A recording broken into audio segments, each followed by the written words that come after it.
He puoro reo tēnei e hanga iana ki te whare o hangenge karaune. He whakatau ki. Tama tū, tama ora, tama noho, tama mate.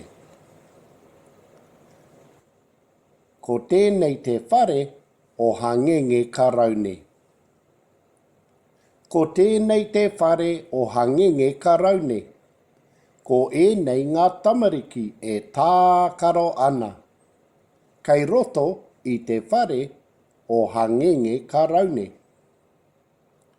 Ko tēnei te whare o hangenge karaune. Ko tēnei te kai. Kei runga i te tepu.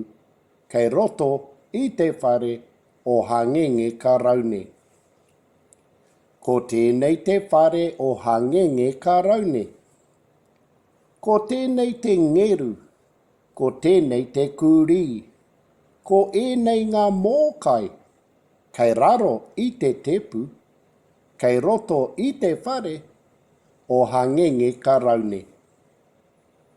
Ko tēnei te whare o hangenge karaune. Ko tēnei te taiapa, he parauri te tai, kei mua i te whare o hangenge karaune.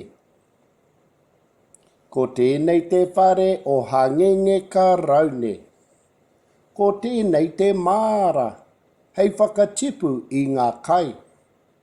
Kei muri i te whare o hangenge karaune. Ko tēnei te whare o hangenge karaune. Ko ēnei ngā waka whenua. He kahurangi, he kikorangi, he māwhero ngā tai. Kei te taha māwi o te whare o hangenge karaune. Ko tēnei te whare o hangenge karaune. Tama tū, tama ora, tama noho, tama mate. Haumi e, hui e, tai ki e.